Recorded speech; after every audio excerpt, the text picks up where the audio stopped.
all so much for inviting me today. Thank you, Jeremy. And as I said before, this is a beautiful building. It really is. And I was very excited, too, because I just parked on the street over there, and I looked over. My buddy Michael Sobel, who's a new commissioner in Pompano Beach, his office was right there, so I walked in and said hi. But I just want to thank you for inviting me. Again, my name is Marty Kiar, and I'll tell you a little about myself, and I'll kind of tell you the direction that I see the Property Appraiser's office going. And I'd love to answer any questions y'all have and answer any concerns y'all have, and I'd love to ask for your advice on some things as well. But as Jeremy said, I've lived in Broward County my entire life. I went to Western High School, which is located in the town of Davie.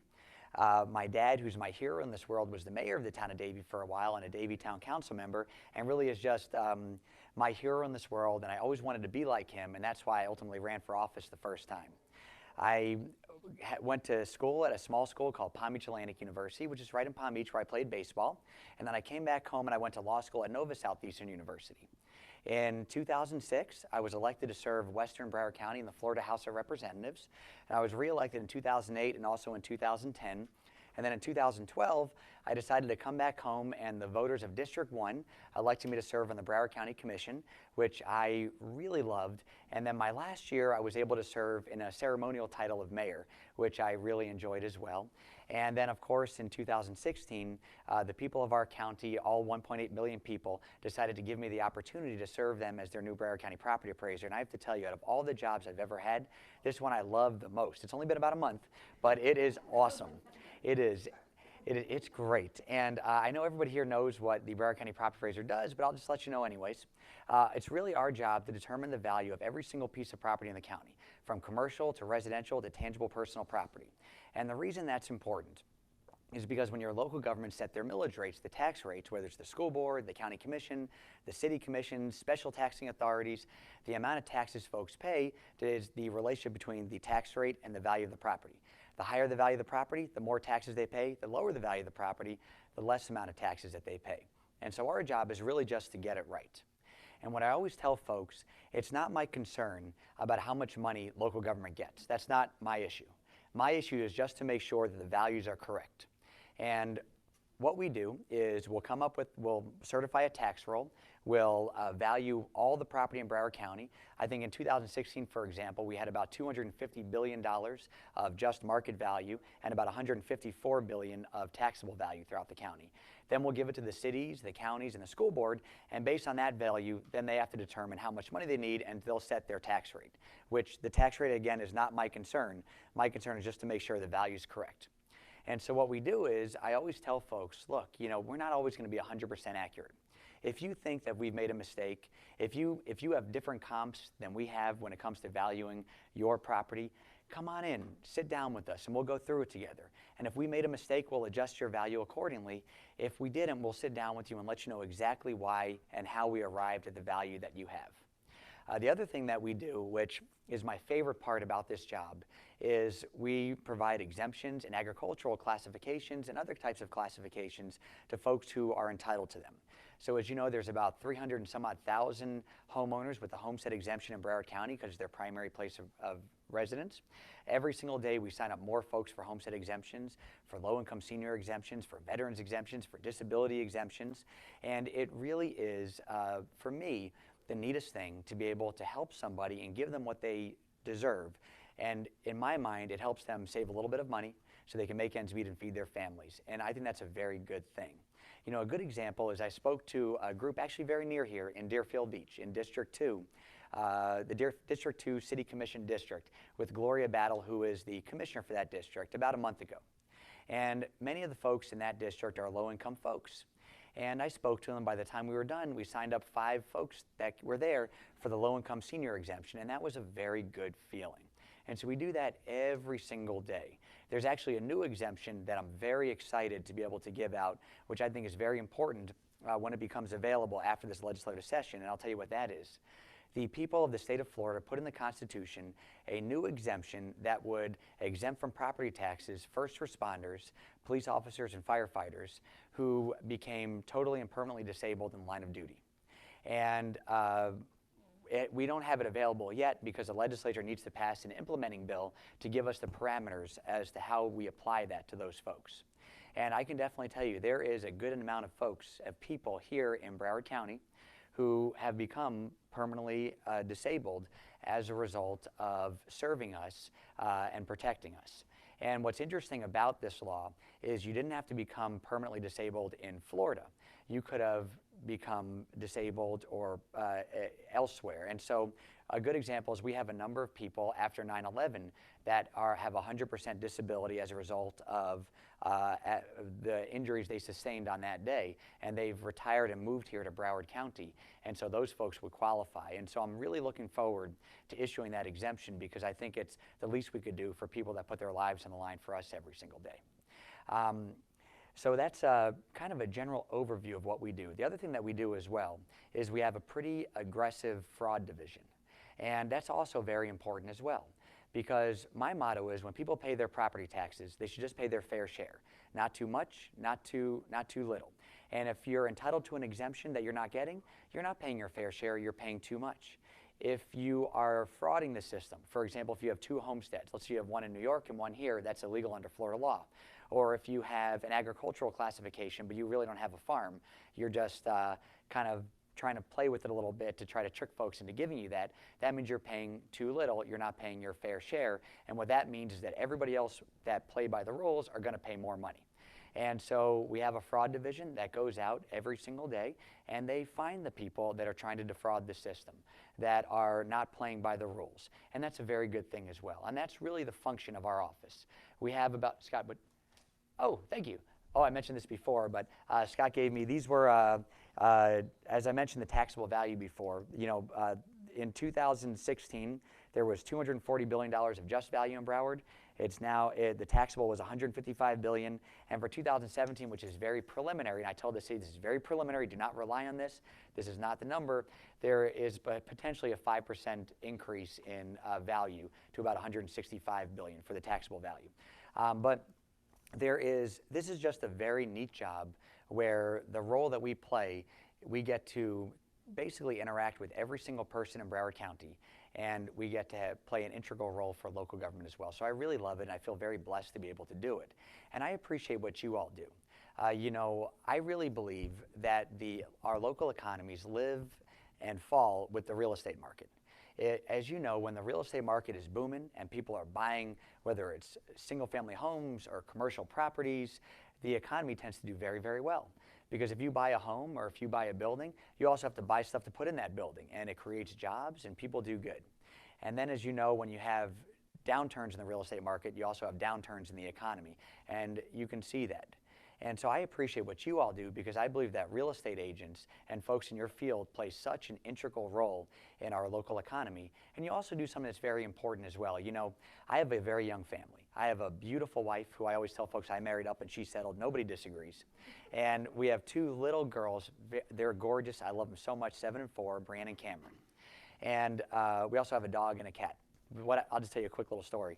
One day I looked around my house, I realized I was very outnumbered, and so I went and got a boy dog and a boy cat, and all that really happened was I'm now at the bottom of the totem pole, like everybody's above me. But they're wonderful. And you know, we were in a little townhouse for a long time. And when it was just my wife and myself, it was perfect. But then when we had all these other family members that joined us, it got kind of crammed. So in October, we actually went out and we bought a new home in Plantation that we love. It's a single family home. It was in our price range, and it's a wonderful place where I'm very proud that my daughters will get to have this nice place to be able to grow up in. And the reason we're able to find that was because of real estate agents, because they knew where that place was and they showed it to us. And they gave us the ability to have the American dream and to have a great place where we can make lots of memories. And really that's what you all do. And that is another reason why I was so thrilled to come here today. And I just want to thank you for the great work you do, because I know you don't always get the credit you deserve, and I don't know if people always realize just how important you are to our local communities. But with that said, I can go on and on forever. Do you guys have any questions, anything you have? Oh, before I say that, I want to let you know, the Broward County, the bcpa.net, as you know, is our website that is actually very heavily utilized. I was surprised when I got elected to learn that on a slow day, between 1 to 3 million hits happen at that website every single day, which is pretty incredible. And on a high day, it can reach up to about 5 million hits a day. And it's utilized by everybody from real estate agents to lawyers to the general public, and there's so much information on there. And what we're doing right now, and I was telling this to a few folks in the back, is we're working on the website to try to make it a little bit more user-friendly with a little bit more information for folks. And I actually believe the best resource to fix that website and to make it the best it possibly can be are realtors, because nobody uses it as much as you all do. So if you all have any advice about how we can make it just a little bit better, things we can add to it, please call me, email us. We really, really want to make it the best, most user-friendly site possible. So with that said, does anybody have any questions? Yes, of course. Oh, I'm so sorry about that. Yes. Would you mind repeating back the questions so everyone that's streaming absolutely. Absolutely. With that, thanks, Jeremy. My question is, I guess it's more of a concern, and anybody can put their 2 cents in, but when we're selling properties to people, sometimes I think about, like, if someone's owned this property for 30 years. Yes. And they're getting a certain mortgage payment. Mm-hmm. Next year they could be, Mm-hmm. maybe facing foreclosure Yeah. because of this giant, who knows what's going to happen Yeah. with their taxes. So that's kind of. That's a very good question, something to bring up. And what the young lady indicated was basically part of the hidden cost of home ownership, I guess you can say, where if you've owned your home for a long time and it was your homestead and it was protected on Save Our Home, so basically the market value, what you can sell for, is up here, but the taxable value is down here. What the young lady brought up was when you're a first-time home buyer, for example, and you're trying to calculate if you can afford it, a lot of people may not be aware that the cost of that home as a result of the taxes are going to be much higher the year after. And did I accurately say that? And that is a very, very big concern. We get emails and calls every day from folks who are scared because there is a hidden cost of home ownership, and one thing is the taxes. And you have people that buy a home that has been homesteaded and where the taxes are very, very low, and for that year, those are the taxes that they pay. So their payment is one thing. And then the next year, it gets reassessed, and all of a sudden, they're paying at the market value of the property, and their taxes go way up. And it's a concern. What we do is we have on our website a property tax estimator that will help people understand that when their taxes, when they get reassessed, this is what they're going to pay. And this is also something that I like to ask realtors, because this is where I think that you all have a duty as well. And I know everybody here does this in the right way. But I think you have a duty, of course, to your clients, because they're relying on you all. They're trying to make this very difficult decision. They want to have a great place. They want to have a wonderful place to make memories with their family, but they also have to make sure they're not going to struggle. And that's why it's very important that realtors also let their clients know, hey, this may be your payment now, but this is what it's going to go up to later on. And if there's any advice we can ever give, if you're ever with a client and you're trying to give them all the information about a specific property, call us or email me and we'll get any information. We'll help assist you with any information that you possibly have. But that's a very big concern.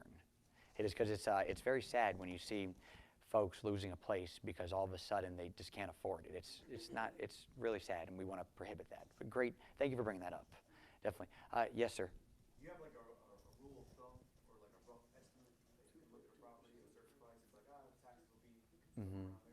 Well, the way it works, and the question was basically almost how do we value property, and do we have a rough estimate of like what will the taxes be for a specific property? Well, what we're going to do, here's generally the way it'll work. I'll tell you how we value property, and then I'll tell you how we can give a rough estimate. So a property is always valued on January 1st of the taxable year, and you're always a year behind. So you look at January 1st, 2017, for example, for your 2017 taxes. And what you look at is all the properties that were sold in 2016 that were comparable to that property to determine what the property taxes are for that year.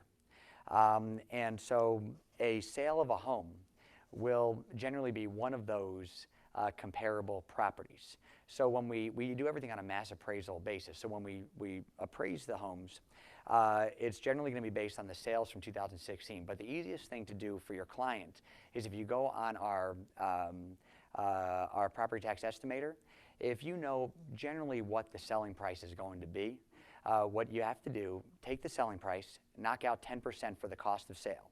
because basically your fees, things of that nature that goes in that 10%, that has nothing really to do with the value of the property. So you knock that out. So let's say the home is being sold for $500,000, and then you knock out 10% for cost of sale. You would then think, okay, the property will be about $450,000. That's the just value. And then what you have to do, if it's going to be their homestead, knock out another $50,000 for the one homestead and then the second homestead that they're entitled to. And that'll give you a rough estimate as to the value that the taxes will be based on. And then if you go on our property tax estimator, it'll give you a much closer idea. And there's also other issues that'll affect it. The people could have portability, going back and forth, which is a wonderful thing. They could be a low-income senior. They could be a veteran. There's all kinds of other things that may come into play as to what their taxes are going to be. Also, where they live, for example, all the cities are different. So like I said, on any home, any commercial property, if you have any question, call us. We'll help you out, and we'll let you know pretty much give you an idea of what it will be, so you can give your client the best information possible. Did that help? Oh, great. Thank you. Does anybody else have any other questions? Yes, ma'am. Save your homes. Mm-hmm. A lot of people ask me if when they sell their home and they're buying another home that's even in another county, how do you, Mm-hmm. and our taxes are low here, and of course Yeah. the new taxes are a lot more. How does that work? Portability. That's a great question. So in 2008, the people of the state of Florida put in the Constitution portability. And they did that because people were basically trapped in their homes. They'd been in their homes for a long time. So the market value would be here, but the taxable value is down here because it was capped under Save Our Homes. But they couldn't move to a home of equal value because it would reassess and they would pay taxes up here. So in 2008, the people of Florida put in the Constitution portability to give people the opportunity to move back and forth to other places so they wouldn't be trapped in their homes. And it's a great thing. And there's no limit to the amount of times you can use it. The way it works is, let me give you a good example. Who's been here, has a homestead they've been for, how long have you been in your home? 68. You bought it in 68. Wow. That's great. It's true. Wow, that's absolutely, yeah, you're only about 5 or 6 years old. So if you, For example, my taxes are only $4,300. right, and it's been your homestead for a long time. Yeah. So I'm guessing, let's say, About 10 grand on the new one. right. So let's just say it like this. Let's say your home it's just value. Let's say it's $1 million. Okay. So, absolutely, yeah. That's the just value. Let's say that's the just value. Now you've been in there for a long time, since you were 5, and so it's and it's been your homestead all these years. So your taxable value, let's say, is $500,000. So you have this entire amount that you're not paying taxes on, $500,000, which is the cap under portability. Now, what you can do is you can now sell your home, and you can move to a new home. Let's say it's $1.2 million. You move to that new home, you can take that entire $500,000 and bring it to that $1.2 million home, and you won't be paying taxes on that. So you'll be paying taxes on $1.2 million minus $500,000, about $700,000. Does that make sense? And if you're going down, let's say you decide to buy a $700,000 home. So now you have this $500,000, but since you're going down, there is a kind of a complex formula that they'll utilize to determine the amount that you're able to port over. But regardless, your taxes will stay at an affordable rate. A good example is there's this guy that I know that actually sold his home for about $1 million in Weston Hills. And he was there since the 1990s. And he actually accumulated about $500,000 in Save Our Homes. He then moved to Martin County and bought a home for around $1 million and had no idea about portability. So he was just talking to me, and he goes, I don't understand it, Marty. He goes, I was in Weston, and my taxes were here. I moved to Martin County, my taxes went way up here. And I go, well, did you utilize portability? He goes, no, what's that, something for income taxes? I'm like, no. I'm going to teach you about this. So we sat him down, and we were actually able to port his entire $500,000 over to his Martin County home, and so now his taxes for next year are going to go way down to basically what he was paying in Weston. Now, the only issue that, and I spoke about this before, that is an issue that a lot of people need to understand, and this is actually important for realtors as well, is the amount of time you can utilize portability. And here's the problem. Many people think it is 2 years from the date of sale of your homestead. So people think that, okay, you know, if I sell my home on December 31st, 2016, I have all the way to December 31st, 2018 to utilize portability. That's not the case. It's 2 years, 2 taxable years. So if you sell your home on December 31st, 2016, that year started to run on January 1st, 2016. So you really only have 1 year and 1 day to be able to utilize portability. What happens a lot, and I found that a lot of realtors don't know this as well, because realtors do call our office and they say, well, I don't understand. And I go, well, this is the under Florida law. How it is, what you have to tell them is that it's basically 2 taxable years from the date of sale, and a tax year is the whole year. Does that make sense? Yes, ma'am. So if someone sold their house January 26th, 2016, Mm-hmm. they have until January 2018, because that's a tax year starts on January 1st of that year. You know what I mean? If they didn't know about portability, you can go back and tell them, and they can put in. Oh yeah, absolutely. As long as it's within that 2-year period. It's like the gentleman that I helped out, and it helps a lot of people, and a lot of people don't know about it, and it surprises me the amount of folks that don't know about it. Oh yes, and then I'll come back there. They'll use you again as a realtor. Okay, are you sure? Okay, ma'am, did you have your hand? Of course. Okay, one, I noticed like in a high-rise on the beach, it seems like per floor, you assess the value like 3,000 per floor upward, like with a cube. Mm-hmm. So does it go up, you think, per floor? It depends. Well, basically, what it is, anytime we calculate a property, it's based on the comparable sales from the year before. So, and we're always adjusting it to make it fit where it's at. You know, going high up in floors, the higher the floors, sometimes is almost like the equivalent, not the equivalent, it's almost like if you have a piece of property on the water. You know, you're going to find properties that sold in the higher the floors. Just like if you have a property on the water, you'll try to find properties on the water and you'll adjust it. So generally I'm sorry. In the building, because I noticed Yeah. when I went on the BCPA and I Mhm. looked how and not you personally, Yeah, sure. assess it, it seems like the floor, like, you know, on the beach with the view. Yeah. whatever. And so it seems like per floor, it's about 3,000 more per floor. Well, what we have to do, it would also depend on where it's at, you know, what condo you're thinking about. You know what you can do if it's okay? And I forgot to say that question in there. The young lady asked basically properties and condos, you know, why it looks like in some of them they're assessed $3,000 more each floor. If you can do this, if you have a specific property in a specific condo, call our office and I'll ask our residential department about the issue and I'll find the exact information for you, if it's okay. Sometimes it's difficult because every property is independent in Broward County, and I don't want to give you information, I can't give general information on it, but I'll gladly find that answer for you. Can I ask, I don't know if this is out of scope. No, ask anything. Like, let's say, and I don't know this person, but, no, what if somebody was like renting they were getting homestead and they were renting it for like 20 years? Right. Well, what it is, Get caught. I understand what you're saying. No, that's a very good question. The question the young lady asked, basically, can you keep homestead if you rent your property? And here's the issue. It depends. And I'll tell you why. The issue is, and it's kind of a broad issue, and every single instance is different, you have to look at the intent of the person. Those folks have to show us that if they're renting their place, that they have an intent to return back to it. And I'll give you a good example. You know, let's say somebody is getting a little up there in their years, and they have a much more difficult time taking care of themselves at this stage. So they enter into a senior assisted living facility because that's just good for them at the time. And while they're there, they're renting their home, which is okay. You know, if they have in their mind an intent to return to that home, they can keep it as their homestead. So but it all depends.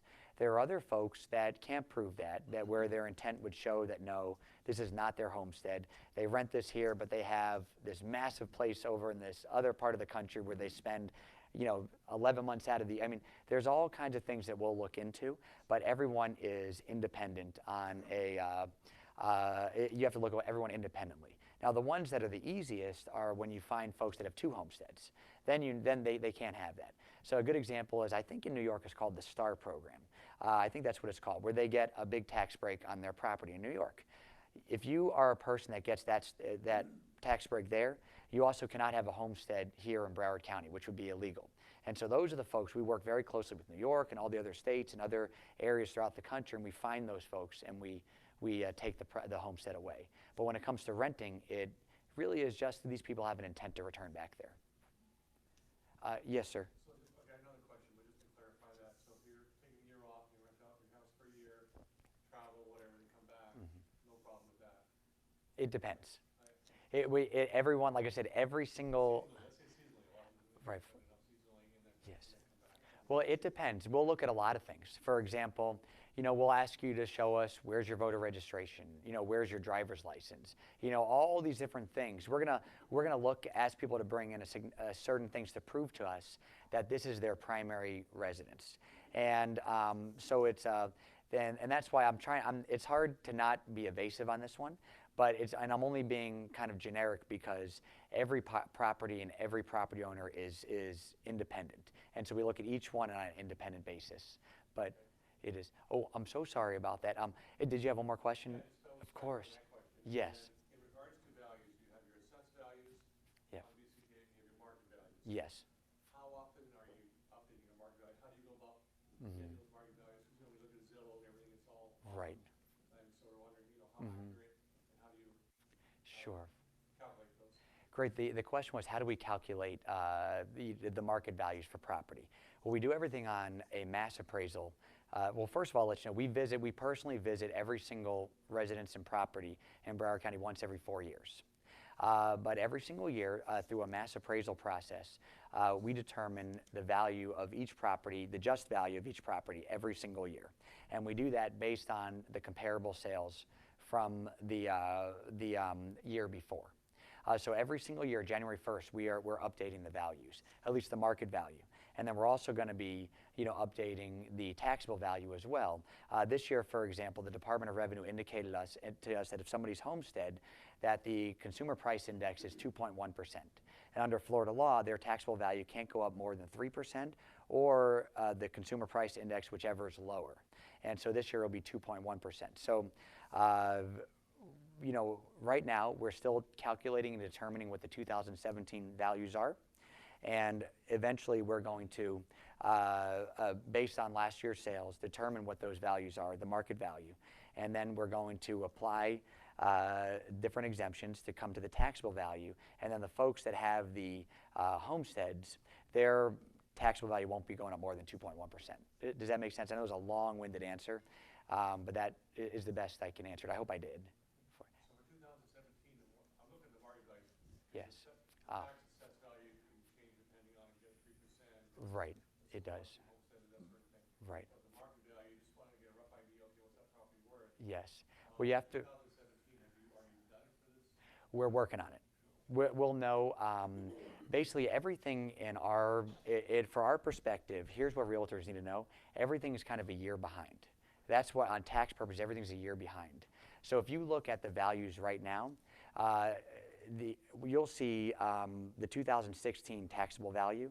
That's basically what we're in right now. That was established on January 1st, 2017. So basically, we looked at everything before. 2018, January 1st, 2018 will be the 2017 tax year. And so what people don't understand at times, if you're trying to sell a piece of property, let's say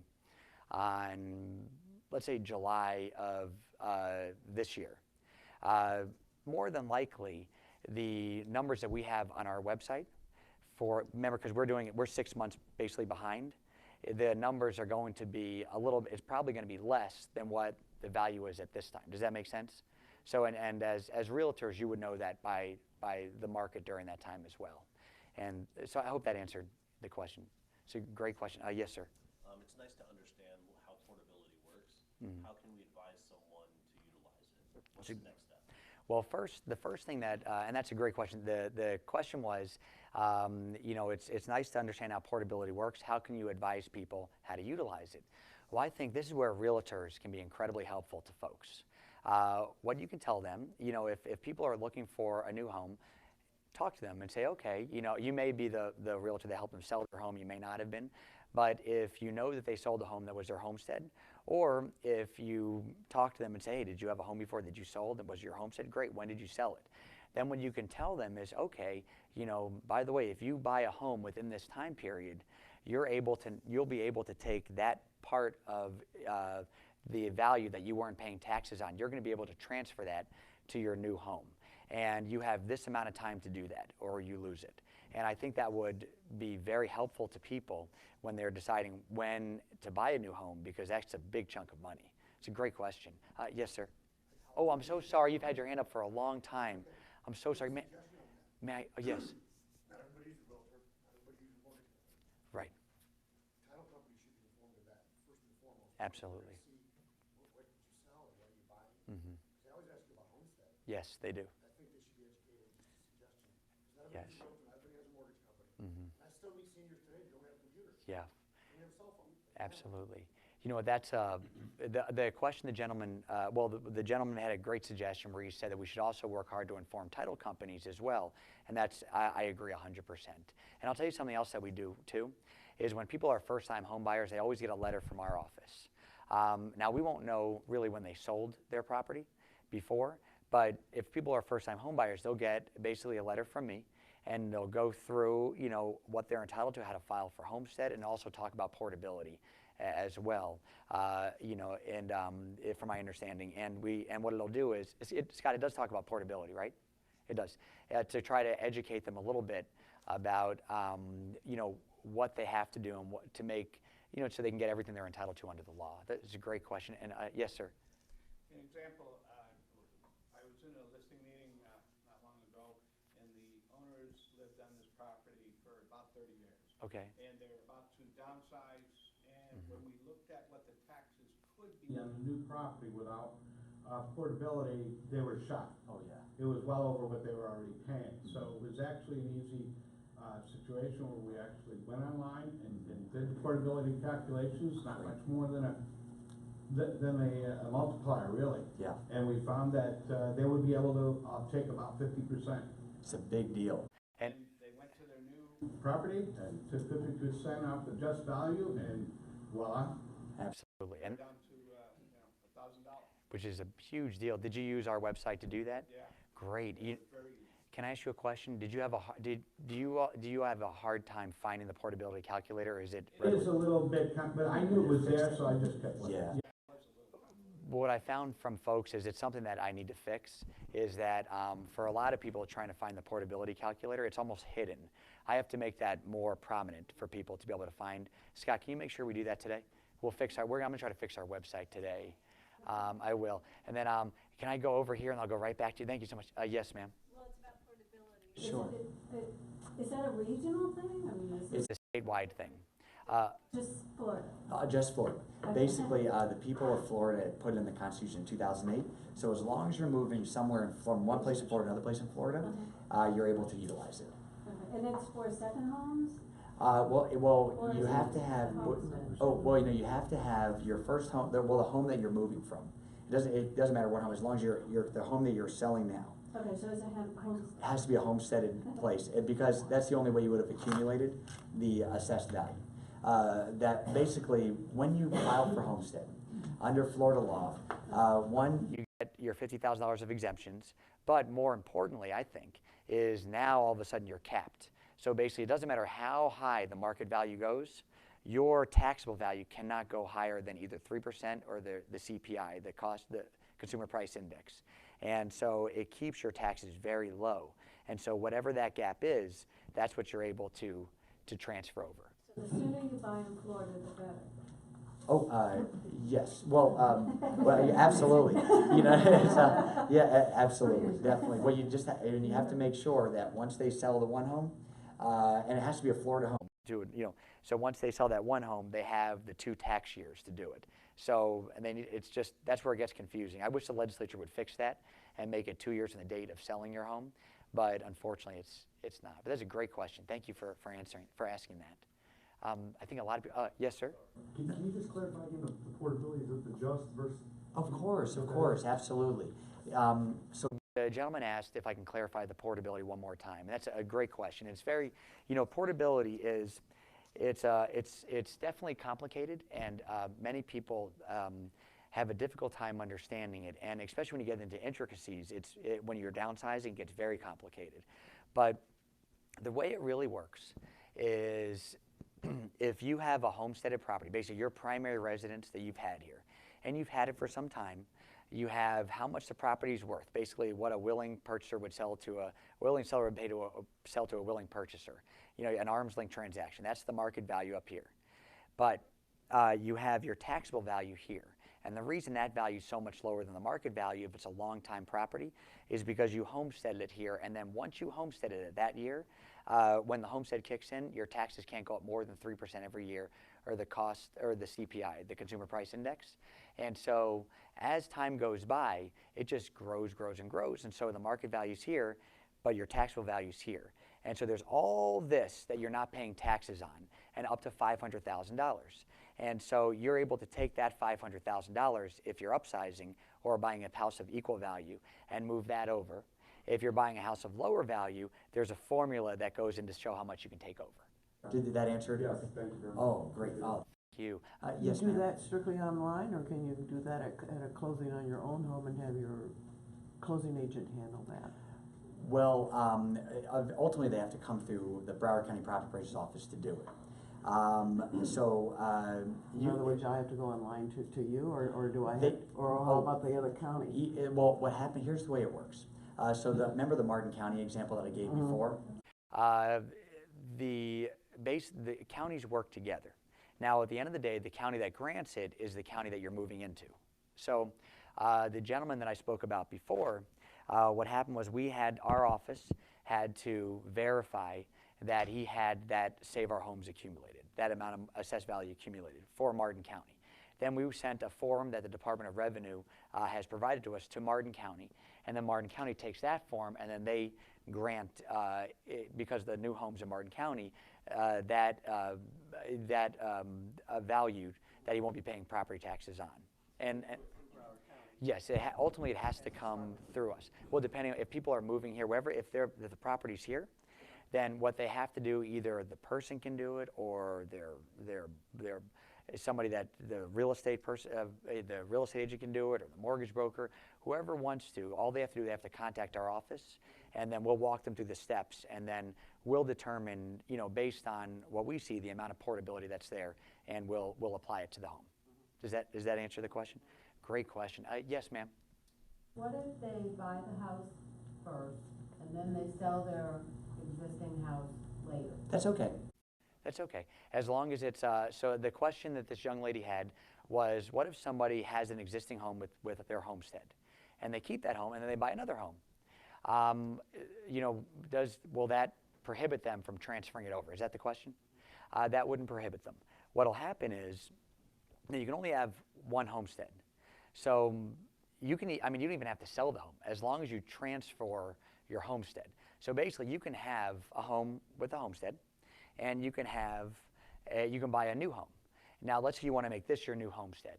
You can keep this property, but you have to make this your new homestead. And so basically, it's basically a loss of a homestead. You know what I mean? It's just generally people sell it. You know, and then what you do is you can transfer that value over here. Does that make sense? Yeah. So it's basically 2 years. Not really. I guess from when I said before, from the date of 2 years from the date of sale, a sale is probably not. I'm glad you brought that up, because that's probably not fully accurate, because not everybody sells that home. They may want to keep it and rent it, as long as they just transfer the homestead. Does that make sense? Yes, but as long as if they do sell it, Yes. within a year, they can transfer that. Oh yeah, as long as basically what some people will do, truthfully, is basically it's 2 taxable years from the date that you take that homestead away. Does that make sense? So, you know, I guess a good example is you own a home. It's your homestead. It's been there for a long time. You just bought a new home, but this is still your primary residence. You haven't done away with that homestead, and now you want to make that your homestead. So you can wait a while. You can do whatever you want, but as long as if you want to make that your primary residence, you can then move over to this one, and you can transfer. You make this your new homestead. You can transfer that value with you. So as long as it's done within 2 taxable years. Did that answer the question? Oh, great. Yes, ma'am. Okay, I have 3 questions. Of course, sure. I hope I'm answering, I hope I'm making sense. Yeah, it makes sense. Great. We're paying you by the question. Yeah. What if there's a couple, they have a homestead together, both of them own the home, they get a divorce, Okay. so how does that work? Can one person stays with the house, one person's now lost their homestead, can they apply it to another home?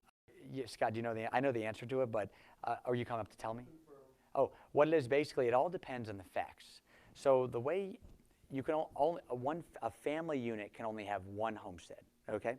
So if you're a happy family, a husband and wife, and you're happily married, you can have one homestead. You can't have 2 separate homesteads.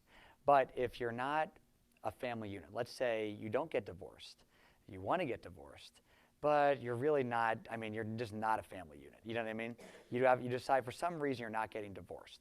If you can prove that you're not a family unit, then each can have a homestead. If somebody does have a homestead and with their husband and wife, and they get divorced, they're no longer a family unit. One person can have their homestead there, and then the other person can go out and get their own homestead. Does it depend on the time? Because like for instance, if they took their name off of the deed November 2015, I'm not sure when the homestead would be lost, but would it be too late for them? And if their property isn't under construction, and so it takes like 2 years to build it, does it go from the time where they sign the contract? What I would like to, well, the way the homestead works is once the place is built, if I'm understanding the question, you basically have, once it's substantially complete, it can be your residence. You sign up for homestead, and then you'll get it the year after. Does that make sense? So I hope that makes sense. Are you actually more on the portability issue that you? Oh, portability. Oh, I thought you were talking about. Oh, I wasn't Understanding the question. So you have the 2 years. oh, I understand now. So I they sign understand. the contract. Oh, And okay. it takes like a year after that for it to be built. Would you lose your opportunity for portability? Yes, Oh, you would. wow. Most likely. We'd have to look at the specific facts, but most likely you would. Because it wouldn't be your homestead until it's substantially complete and you can move in, and then you have, so it possibly. How do they calculate portability in that situation if it's split? Yeah, if they got a divorce, do both people are entitled to the portability? Whole lump sum? There is a way to do it. What I'd like to do, it is, there's a way, I don't want, it's one of those instances where I'm a little reluctant to be specific, but what I would like to do, if it's okay, if you contact our office, and if you would like to know it as well, I'll specifically find the answer for you on that one. If you just email it to me, and if you want, I can email, would you all share it with everybody if I Yeah, send I those will over? send it out as a follow-up to everyone in your, everyone's That would be email. great. So I want to give you the best information possible, and I don't want to be inaccurate, if that's okay. It's a great question, though. That's why a lot of these issues, they get kind of interesting. There's so many. I've learned that about this job over the past month. There are so many different scenarios that come about, and it's just kind of amazing. And what we just try to do is, fortunately, I have an incredible staff. There's about 211 of us. A little smaller than the sheriff's office. He has 6,000 people. But I'm happy with I guess right now it's 206. We have 5 vacancies. But we have some very, very good staff. Excellent lawyers, many different appraisers that really, really are experts in this. And so any issue that people throw at us, we're always able to figure out. So if there's a specific issue, let us know and we'll get you the information, without a doubt. Does anybody else have anything else that you all are curious? Oh, yes, ma'am. Yes, Oh, sorry. going back to homestead fraud, Uh-huh. what do you do as far as investigating once it's reported? That's a very good question. The question was, when it comes to homestead fraud, what do we do basically once it's reported? Well, we have a compliance division. The person that runs our compliance division is a gentleman named Ron Cacciatore. He's my fraud director, basically. And he's a long-time law enforcement person, and he has with him long-time law enforcement people that have now come into this field that are excellent investigators. And they'll find a number of ways that where people could potentially be committing fraud. One, like I said, we work with lots of local governments and state governments throughout the country, and we'll be able to find through their working closely with them whether people have 2 different homesteads. That's the biggest way we find out that way. That's the majority of and then we'll send folks out to investigate, and they'll make a determination as to whether or not we should take the homestead away or whatever it is they're getting away based on fraud. Another thing that we get is, I have found that neighbors tend to let us know things, you know, so, people will email us that they're concerned that somebody may be committing fraud, and what we'll do is, you know, we'll look into it, we'll send our compliance folks out, and they'll do an investigation, and sometimes they'll determine, okay, yes, there is fraud being committed, and so we'll take away whatever they're getting that they're not supposed to be getting, or at times we'll determine, no, there's no fraud here. So there is a very good process that we have in place, and fortunately, the people that are doing it for our office are very, very skilled law enforcement people. The other thing we do, which is kind of interesting, at Fort Lauderdale, we partner up with. Fort Lauderdale actually lent us one of their officers that works basically for us full-time, but is paid for by Fort Lauderdale, which is the best. And because he's an actual law enforcement officer now, not a retired person, he's actually able to do more than what our fraud people can do. And so in Fort Lauderdale, it was very important to them that they cut down on fraud. It's actually very important to all local government and to the people that we cut down on fraud, because what happens when people fraud the system, it means that while they may be paying less in their taxes, it means everybody else pays more, because what happens, Fort Lauderdale is a good example. If people are frauding the system, they're not paying their fair share, and then it forces your local government to raise tax rates so people pay more money. And so they want to crack down on fraud so they can make sure that government gets the money that it needs and that people are paying their fair share and not paying too much. So that's my I hope I answered your question. Yes, you did. Definitely. I tend to talk in long things, so I apologize about that. Politicians would like to hear ourselves speak, but yes, sir. If someone's from like South America or another country, they don't own a home in their country, can they make their property here homestead? Sure. I think if they're a legal resident, I think they don't have to be, I don't believe I'll verify this, but I don't think you have to be an American citizen. I think if you want to make this your primary residence and you're here legally, I believe that you are permitted to do that, but I'd like to double check that and get back to you. Marty, you're correct. I am? Oh, There are thanks. different forms to fill out, but Yeah. you are correct. Perfect. Oh, thanks, Scotty. I don't have to check it anymore, which is good. That's good. Yes, ma'am. I have a question about tax certificates. Okay. I'm not very well versed on them, and if someone has a tax certificate that, I guess it's called issued, does that mean that somebody has purchased that?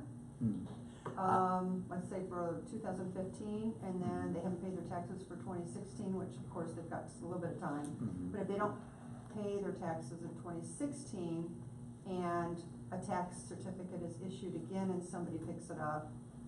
May I get back to you on that one? Okay. You know what, I would actually, I believe I know the answer, but I don't want to give incorrect information.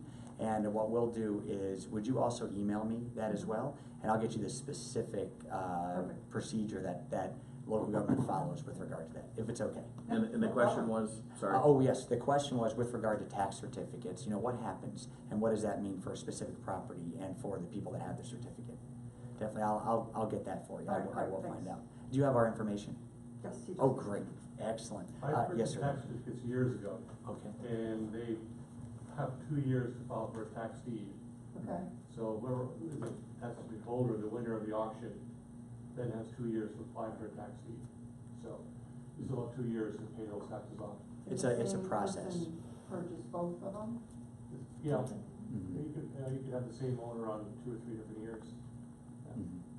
And he's right, and that's kind of why I didn't want to give a specific, and he's very right. There's a lot of due process involved in procedures that it's designed to protect, you know, the property owner and the person that purchases the tax certificates. And so I appreciate you bringing that up. That was good. So Yeah, it's not like they can be foreclosed on like right away. Well, right? Yeah. I definitely would like to get you Okay. that would be great. Thank you for that question. Yes, I ma'am. have one more question. Okay, go ahead and take that one. Oh, is that okay? Oh, yes, ma'am. Do we get extra exemption dollar if the people turn to 65 years old? If they're a low-income senior, yes. If they're a low-income senior. The question was, is there an extra exemption that can occur, that can be given if folks are 65 or older? 65, that's the senior age, right, Scotty? Where truthfully that's kind of young, to be honest with you. But everybody here is under 50 anyways. But it's, so basically if you are 65 and you're a low-income senior, and low-income is basically having a salary of around $29,000 a year, I believe. 28,841 from the Department of Revenue, to be exact. Social Security doesn't count in that. So it doesn't matter, your Social Security would not go into that calculation. Then you would actually qualify for another $25,000 exemption on your property taxes. And we actually found that there are a significant amount of folks. Now, it also depends on what city you're in, because the way it works, and I'll tell you something that's kind of interesting, Broward County has a low-income senior exemption. So if you're anywhere in Broward County and you're 65 or older and you make, and you're considered a low-income person based on that amount, then you'll get a $25,000 exemption on your Broward County tax bill. The cities as well, some cities have also adopted it. So a good example would be, give me one, Scotty, one of the cities. Pembroke Pines. Pembroke Pines. Pembroke Pines, if you're there in Pembroke Pines, they've also adopted it, so you would also get a $25,000 exemption on the city tax bill. But other cities like Deerfield Beach, they only have the county portion.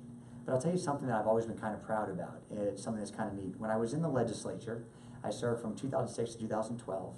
I was one of the sponsors of giving local governments the ability to enact the low-income senior exemption. And then I got to the Broward County Commission, and I got to sponsor the ordinance that we passed that allowed for the low-income senior exemption. Now as Property Appraiser, I get to give, it's kind of a fun thing. It's like a big full circle thing. So I've been very proud of that. May I go to this young lady then yourself? Thank you. Okay, this will Oh, I'm sorry. Did you have one more question?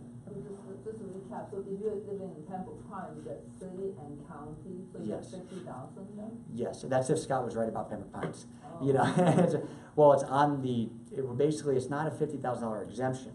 It's 25,000. Basically, the way it's applied to each different taxing authority. So your general, I'll give you an example. Your general homestead exemption, where it's 25,000, and then you pay tax on the next 25,000, and then you have the next 25,000, is where you get it. That first 25,000 applies to everybody. The second 25,000 applies to everybody but schools. When it comes to the low-income senior one, it's basically from the taxing authority. So it would be the way it's calculated is $25,000 exemption on your county portion of your tax bill. And then if the city adopts as well, then there's also another $25,000 exemption on the city portion of the tax bill. And there's a big calculation that goes into figuring out the amount that would save you. Did that answer it? Okay, I know it gets a little confusing. I apologize. So do they apply online or how do they apply?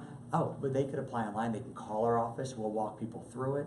You know, we require, of course, some income verification, things of that nature. We need to make sure that folks apply. Now, there's also another one that affects very few people, and I can't specifically remember the parameters, but there's a low-income senior exemption for long-time homeowners, right, Scotty? Mm-hmm. Where what is you can be fully exempt from property taxes. There's another one. I'd have to give you the specific parameters on that.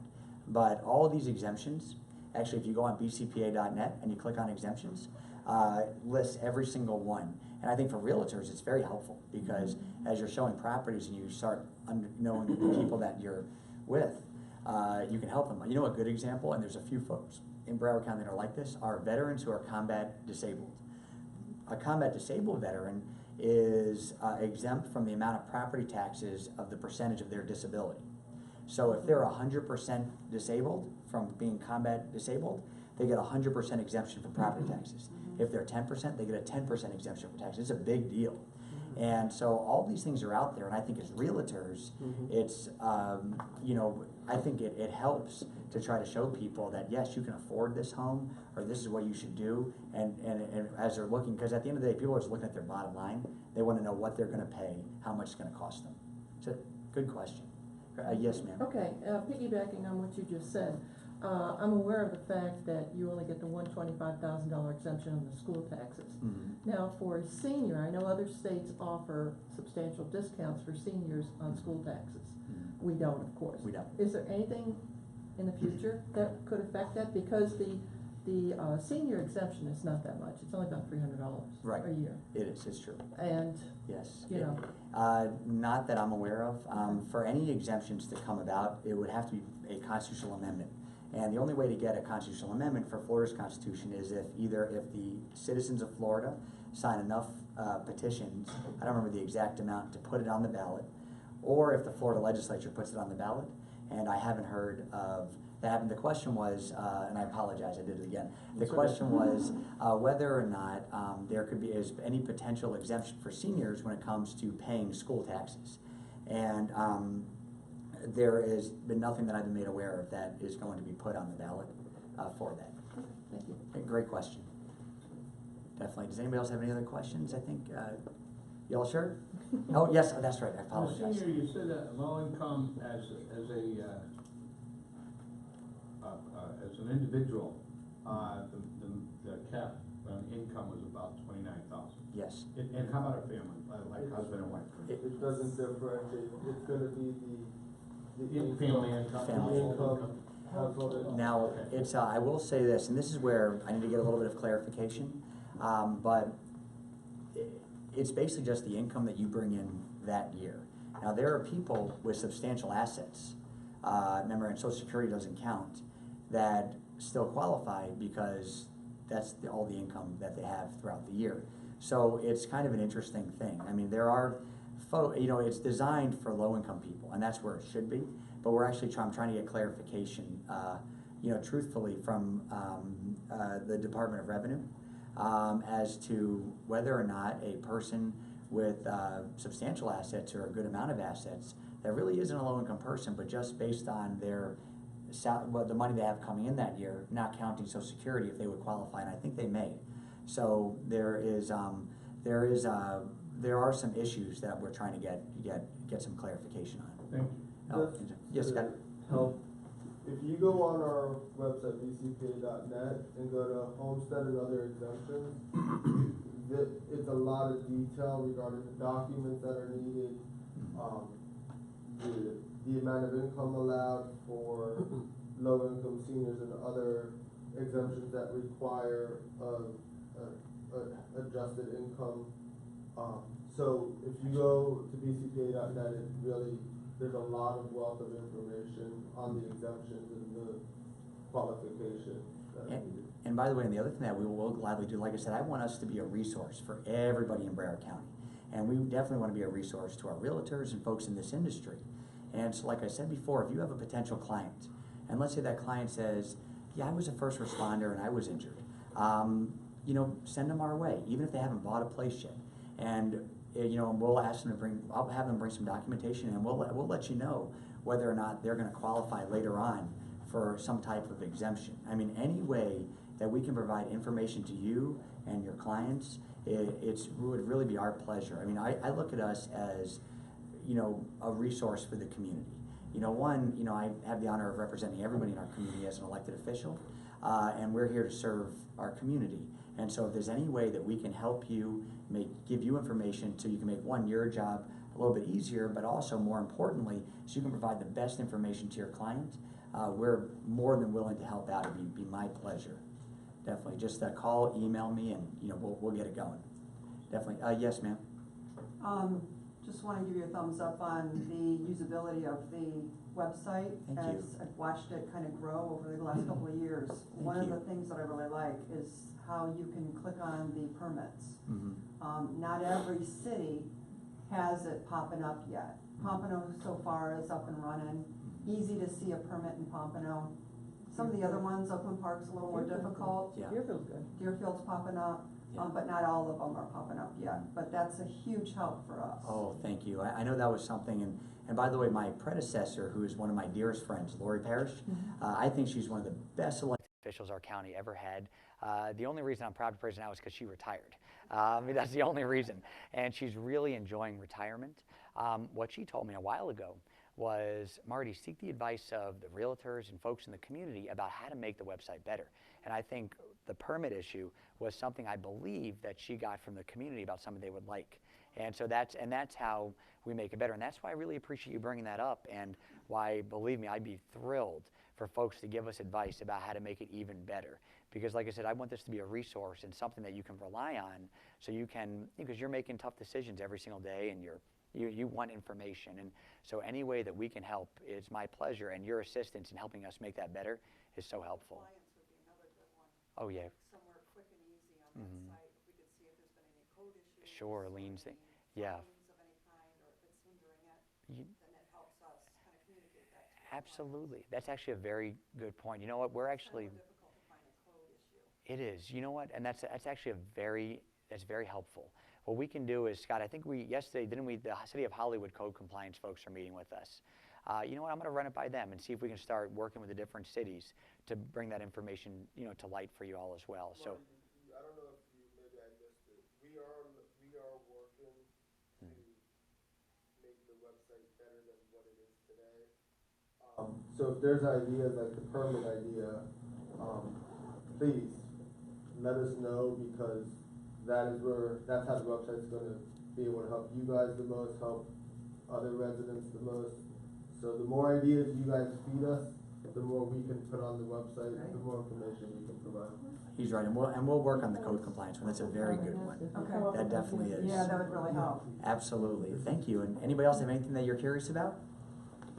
Well, I just want to thank you so much for giving me the opportunity to come and speak with you all today. First, like I said, this is a beautiful building, and it was so nice of you, Jeremy, to invite me. As I said before, I'm going to say it again. We're here to serve our community. We're here to help you, to help your clients, to basically be a resource for our residents. So anything we can do, call us, email us anytime. We want to be here for you, and vice versa as well, because I know that you're a wealth of information for us.